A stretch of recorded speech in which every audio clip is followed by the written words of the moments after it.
Hi hello ನಮಸ್ಕಾರ. ನಾನು Rashmi. Welcome to ಚಿಗುರು ದ ಲರ್ನಿಂಗ್ ರೂಟ್. ನನ್ನ ಲಾಸ್ಟ್ ವಿಡಿಯೋನಲ್ಲಿ ರಂಗೋಲಿಯ ಹಿನ್ನೆಲೆ ಬಗ್ಗೆ ತಿಳಿಸ್ಕೊಟ್ಟಿದ್ದೆ. ಈ ವಿಡಿಯೋನಲ್ಲಿ ರಂಗೋಲಿಯ ಮಹತ್ವ ಮತ್ತು ವೈಜ್ಞಾನಿಕತೆಯನ್ನು ತಿಳಿಯೋಣ. ಹಿಂದೂ ಸಂಸ್ಕೃತಿಯಲ್ಲಿ, ಅದರಲ್ಲೂ ಕರ್ನಾಟಕ ಸಂಪ್ರದಾಯದಲ್ಲಿ ರಂಗೋಲಿಗೆ ತುಂಬ ಪ್ರಾಮುಖ್ಯತೆ ಇದೆ.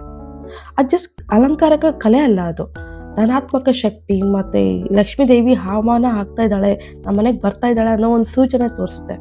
ಮನೆಯ ಮುಖ್ಯ ಬಾಗಿಲಲ್ಲಿ ನಾವು ರಂಗೋಲಿ ಬಿಡ್ತಿದ್ದೀವಿ ಅಂತ ಅಂದರೆ ಇದರ ಅರ್ಥ ಅತಿಥಿಗಳನ್ನ ಮತ್ತು ಸಂಪತ್ತಿನ ದೇವತೆಯಾದ ಲಕ್ಷ್ಮೀ ದೇವಿಯನ್ನು ಪ್ರೀತಿಯಿಂದ ಖುಷಿಯಿಂದ ಸ್ವಾಗತಿಸ್ತಾ ಇದ್ದೀವಿ ಅಂತ ಅರ್ಥ ತೋರಿಸುತ್ತೆ. ಈ ರಂಗೋಲಿ ರೇಖೆಗಳಿದೆಯಲ್ಲ, ರೇಖೆಗಳು ಮತ್ತು ಚಿಹ್ನೆಗಳು, ಅದರಲ್ಲಿ ಎಷ್ಟು ಶಕ್ತಿ ಇದೆ ಅಂದರೆ ನಮ್ಮ ಮನೆಗೆ ಬರುವಂಥ ದುಷ್ಟ ಶಕ್ತಿಗಳನ್ನ ತಡೆಯುತ್ತೆ.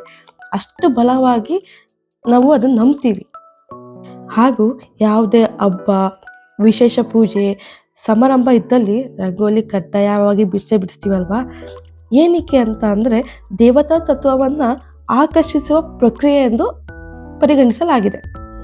ಸೊ ಇಷ್ಟಲ್ಲದೆ ನೆಲದ ಮೇಲೆ ರಂಗೋಲಿ ಬಿಡಿಸೋದ್ರಿಂದ ಮನಸ್ಸಿಗೆ ಶಾಂತಿ ಸಿಗ್ತಾ ಇತ್ತು. ಜೊತೆಲಿ ಆಗಿನ ಕಾಲದಲ್ಲಿ ಅಕ್ಕಿ ಹಿಟ್ಟಲ್ಲಿ ರಂಗೋಲಿ ಬಿಡಿಸ್ತಾ ಇದ್ದಿದ್ದು.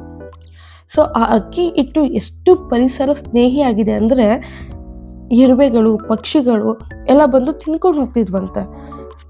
ನೋಡಿ ಸ್ನೇಹಿತರೆ, ಈ ರಂಗೋಲಿಯಿಂದ ಎಷ್ಟೆಲ್ಲ ಉಪಯೋಗಗಳಾಗ್ತವೆ ಅಂತ. ಈಗ ತುಳಸಿ ಕಟ್ಟೆ ಮುಂದೆ ಬಿಡೋವಂಥ ಸಿಂಪಲ್ ಆಗಿರೋ ರಂಗೋಲಿನ ಕಲ್ತ್ಕೊಂಡು ಬರೋಣ. ಸೊ ನೀವು ನೋಡ್ತಿರೋ ಹಾಗೇ 4 ಡಾಟ್ಸ್ ಇಡಬೇಕು. ಸೊ ಉದ್ದ 4 ಡಾಟ್ಸ್, ಅಡ್ಡ 4 ಡಾಟ್ಸ್. ಸೊ ಈಕ್ವಲಿ 4 and 4 ಬರಬೇಕು. ದೆನ್ ಸಿಂಪಲ್ ಆಗಿ ಲೈನ್ ಎಳಿತಾ ಇದ್ದೀವಿ ನೋಡಿ. ಇದು ಸಿಂಪಲ್ ಆಗಿ ಬೇಸಿಕ್ ಆಗಿ ನೀವು ಡ್ರಾ ಮಾಡೋವಂಥ ರಂಗೋಲಿ.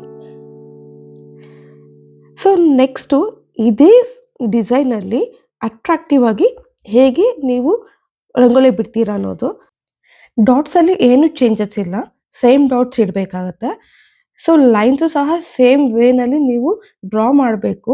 ಬಟ್ ಅದು ಅಟ್ರಾಕ್ಟಿವ್ ಆಗಿ ಡ್ರಾ ಮಾಡ್ತಾ ಇದ್ದೀನಿ ನೋಡಿ. ಸೇಮ್ ಲೈನ್ಸ್ ಅಲ್ವಾ, ಬಟ್ ಜಸ್ಟ್ ಒಂದು ಸಿಂಪಲ್ ಆಗಿ ಅಟ್ರಾಕ್ಟಿವ್ ಆಗಿ ಕಾಣೋ ರೀತಿಯಲ್ಲಿ ಹೇಗೆ ಡ್ರಾ ಮಾಡೋದು ಅಂತ ತೋರಿಸ್ಕೊಟ್ಟೆ.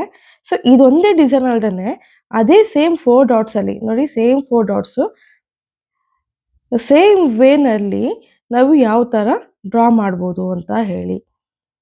Same dots but different design ಸೇಮೇ, ಬಟ್ ತಗೊಂಡಿರೋ ವೇಸ್ ಡಿಫರ್ ಆಗಿದೆ.